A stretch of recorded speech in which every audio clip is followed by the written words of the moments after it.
Hello, and thank you so much for joining us here. I'm Eric Connert. Here at CBS 8, we're working for you. We're getting to the bottom of problems you've asked us about, and we're looking for solutions.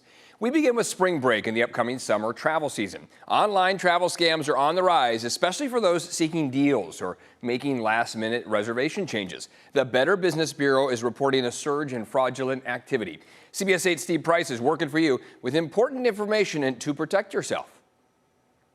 With spring break just around the corner and a lot of people making their summer travel plans, the Better Business Bureau has a warning. Travel scams are on the rise. So working for you, we have details on some of the top travel tricks and ways to protect yourself. I checked the BBB scam tracker for travel ripoffs reported this week.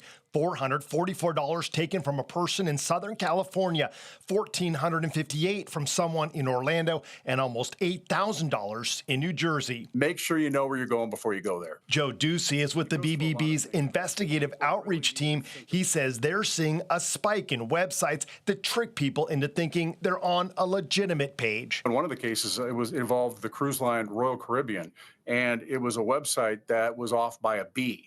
So it was a misspelled website that they went to. Joe told me a lot of times it's because we're in a hurry or need to make last-minute changes. So we search online for the customer service number we need, but the scammers, knowing keywords we'll use, create fake online booking platforms that look identical to legitimate travel sites. They had problems with their itineraries, flights, hotels, cruises. We've seen it all. They're trying to call customer service, looking for the number. They do that online, and instead of getting the real business, they're getting scam businesses and losing hundreds, in some cases thousands of dollars. Offers of free travel or deals too good to be true should be avoided, and the red flags are easy to spot. I think the warning signs basically are if you're asked for a lot of money for fees that don't make sense, or if you give them a confirmation number and they don't have any information about your reservation. You know, they don't know what it is. You have to feed them. Another red flag I was told to watch out for when you're asked to pay in unconventional ways. The Better Business Bureau recommends using a credit card. In some of these cases, people are, Venmoing, Zelling money, transferring money in ways that they shouldn't be doing. I mean, if it's a legitimate company, they're going to take a credit card. And with a credit card, you have a lot more protection. The bottom line, pay attention and take your time, even when dealing with last-second travel changes, so your dream trip doesn't turn into a nightmare. Working for you, Steve Price, CBS 8. We're following up on a heartbreaking story that has struck a chord with pet owners everywhere. A San Diego couple who trusted a Los Angeles-based pet cremation service to handle their beloved companion with care and dignity instead found themselves caught in a web of lies. CBS 8's Brian White working for you and has the latest. And then they're taking advantage of people's grief. We told you about David and Evelyn Posner, whose beloved Chihuahua mix, Sydney, passed away on New Year's Day. Rainbow to Heaven picked her up that day, charged them $850, and 10 weeks later, all they got was the runaround. That's when I felt I'd been gut punched. And it just tore my heart out, thinking, what did they do to her? Did they take her and throw her in the trash? Turns out a lot of people are experiencing similar nightmares with this company. It's heartbreaking. I don't know how people can be like so cruel. Yesendi Trinidad lost her best friend, Tweety, a lovebird, in November. She was a very friendly and loving bird. She used to fly around the house. She was like giving kisses to my friends, to me. Rainbow to Heaven told her Tweety's ashes would be delivered in 3 to 4 weeks. 4 months later, she's still waiting in torment. It's been frustrating and heartbreaking because at this point, I feel like I'm not getting my bird back. For me, it's not even the money. It's about, I want a piece of her with me. Her calls to the company go straight to a Google Voice message. I called several numbers, too. Sorry, the mailbox is full and there is not enough space to leave a message. Digging deeper, the address listed on their Yelp page leads to a vacant storefront in Canoga Park. We ran a background check on the owner, 68-year-old Howard Napolsky. I called his listed phone numbers to no avail. The person you're trying to reach is not available. I searched Rainbow to Heaven on the California Secretary of State's website.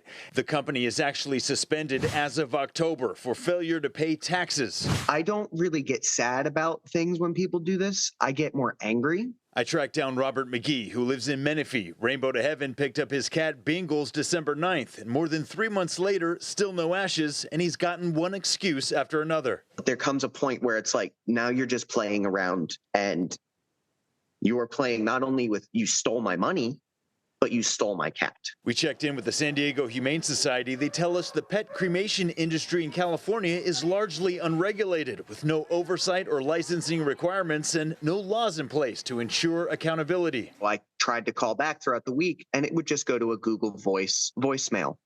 And I was like, okay, so this place is a scam. I checked in again with David and Evelyn. They said they were contacted after our first story aired and were told this is a picture of Sydney's ashes, waiting to be delivered along with the ashes of more than 300 other pets. They were told Rainbow to Heaven is shutting down. They shouldn't be called Rainbow to Heaven.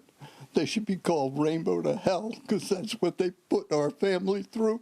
Their only fear now is if these ashes are really Sydney's. We're going to stay on top of this story. Working for you, Brian White, CBS 8.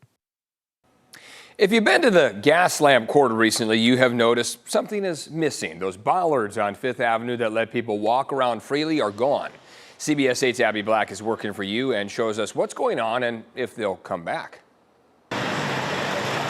Cars are once again cruising down 5th Avenue in the Gaslamp Quarter with no bollards blocking the way during evenings. We had to halt the operations due to budget shortfall. Michael Trimble's the executive director of the Gaslamp Quarter Association and says the temporary removal began last month. While the nonprofit managed the bollards installed in 2023, the city of San Diego has been reimbursing them under a memorandum of understanding. It really comes down to a funding question with the city. Due to the budget deficit. The cost to install and remove the 148 50-pound bollards on 5th Avenue between K Street and Broadway is substantial. An open records request revealed the original contract with Commotion Media exceeded $425,000 annually. Records show the GQA requested a long-term commitment from the city last year. There's a lot of cleaning that this company had done, and a lot of maintenance, and there's lots of insurance. Before their February removal, the bollards were in place Monday through Thursday from 5 p.m. to 10 p.m. and weekends from noon to 10 p.m. The closing time was moved up from 2 a.m. at police request due to safety concerns after violent fights spilled into the closed streets after last call. Local businesses have mixed reactions. Rodney from El Jingon restaurant at 5th and Market believes the bollards were essential during Padres games. Because people are going to walk in the street anyways. So, safety reasons and all that, it would be better to have them there. But, city got problems. Jonathan Rivas, who works in the Gaslamp, worries about both safety and the economic impact. I've been here at night now since this has changed, and it is a big hazard as well. I know there's tough decisions to make, but I think, if anything, this is going to economically hurt the Gaslamp. The GQA maintains this is not a permanent decision and is working with the city to restore the bollards. We're hopeful that we can come to an agreement. That was Abby Black reporting. The Gaslamp Quarter Association says if the bollards do come back, they may only return for weekends, busy seasons, or special events rather than the regular 7 days a week closures. Well, have you ever had to move out of an apartment and a landlord kept the security deposit? Well, next, we'll show you how some tenants are fighting back and tips on how to get your money returned. And are you looking for a new job? The latest schemes to get people to apply for fake jobs.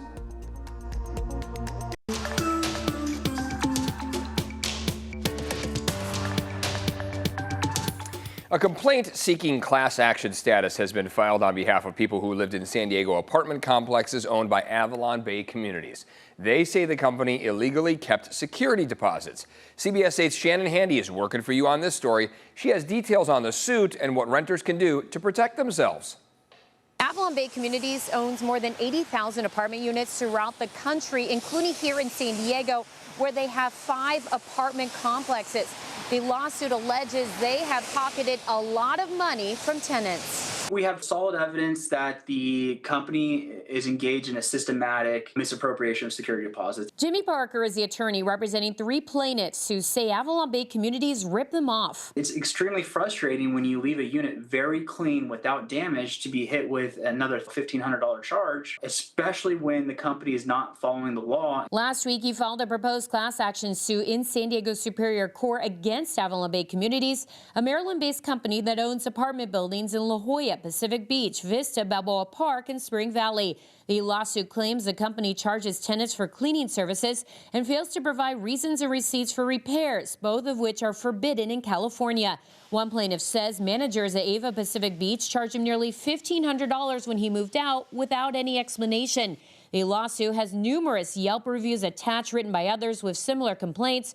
Parker told me he's confident his team will be able to identify everyone this has happened to. So this is common practice. I have encountered it quite a few times. Parker specializes in mass security deposit fraud cases. Recently, his firm settled a class action lawsuit with MG Properties worth a total of $9.4 million.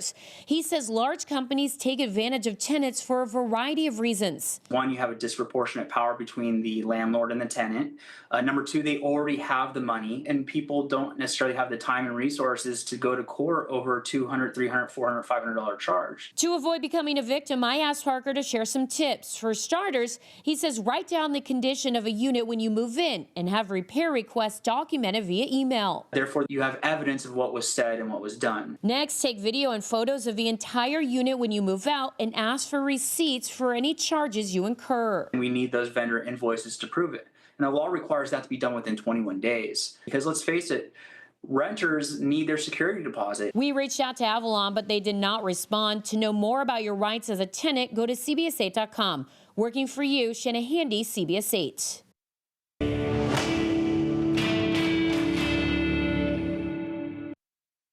A LinkedIn survey found that 54% of U.S. workers want to change jobs this year, and scammers are looking to take advantage of job hunters. Courtney Robinson from our Verify team breaks down the latest scheme, trying to trick you into applying for jobs that don't actually exist. Yeah, there are so many things in here that are questionable. Cybersecurity expert Eric Cron says texts like these are designed to distract you from red flags. They want you to feel good. Hey, several people have told us what a wonderful person you are, right? Who wouldn't enjoy hearing that about themselves? It looks like a great job offer, remote work built around your own schedule with time off. But Cron says a closer look exposes the scam. If you're going to get a call from an organization about potential employment, it's probably going to come from human resources, not a customer service person. Some other dead giveaways: an email address that looks auto-generated, parentheses around the company name, meaning the message is likely a template scammers use.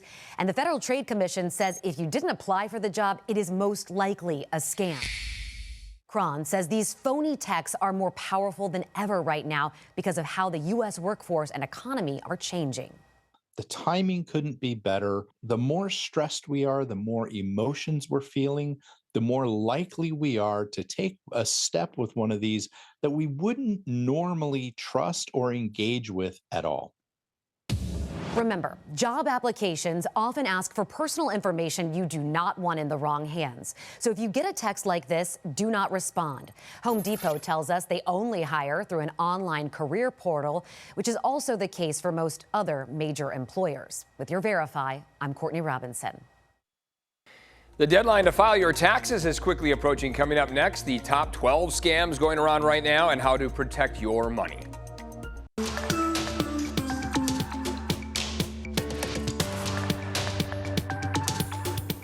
A popular parking lot in Mission Bay reopened after more than a year of construction. We've been working for you to get answers on the De Anza Cove lot, which has been closed on and off since February of last year. The project, which cost more than $3 million, focused on repairing and resurfacing the lot with a special pavement called Cool Seal. This reflects some heat from being absorbed by the ground, cooling the lot and surrounding area. Southwest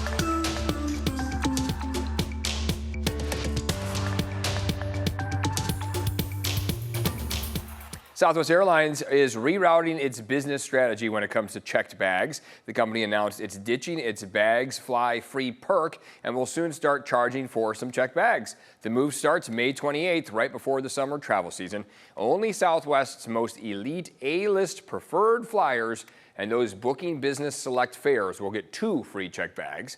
A-list members, Southwest credit card holders, and select customers will get 1 free checked bag. Everyone else has to pay up. One airline analyst believes this decision is a self-destructive move. This is how you destroy a brand. This is how you destroy customer preference. This is how you destroy loyalty. And this, I think, is going to send Southwest into a financial tailspin. Southwest hasn't said how much the bag fee will cost. We're told Southwest will also change how frequent flyer points are earned and redeemed. Well, it is tax season. It's a dreaded time for many, but nothing makes it worse than becoming a victim of a tax scam. The IRS has issued its top 12 scam alerts for this year. And working for you, CBS 8's Alex Lai shows us what we need to know. It's called the Dirty Dozen. The IRS puts together a list every tax season of the previous year's top scams. And it doesn't just target taxpayers, it can target business and tax professionals too.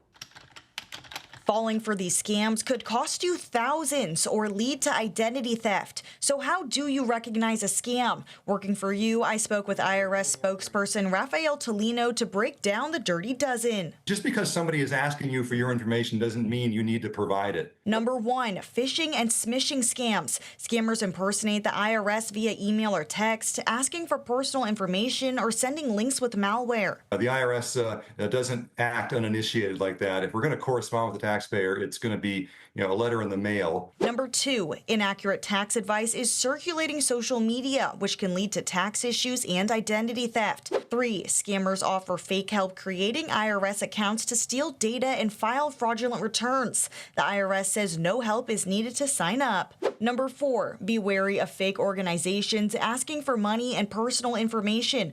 Only donations to IRS-recognized charities count for tax deductions. Numbers 5, 6, and 7 are about scammers misleading taxpayers to wrongly claim credits, like the fuel tax credit, sick and family leave, and household employment taxes.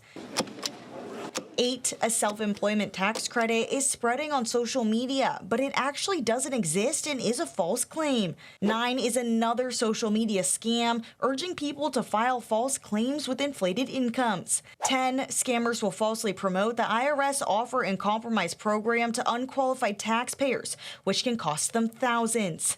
11, be wary of ghost tax preparers. They file returns incorrectly, then disappear, leaving taxpayers liable. Make sure your tax preparer has an IRS PTIN number. Lastly, scammers impersonate potential clients to trick tax professionals into opening malicious attachments. The bad guys know that tax pros are a bit of a goldmine of information. We urge professionals always to keep everything updated. If something seems off or too good to be true, double check with a reputable source and do research before sharing personal information. Find the full list of scams and tips at CBS8.com. Working for you, I'm Alex Lai for CBS 8. That's going to do it for us. Remember, if there's something you'd like us to look into, email us at workingforyou@cbs8.com. Thank you so much for joining us. We will see you next time.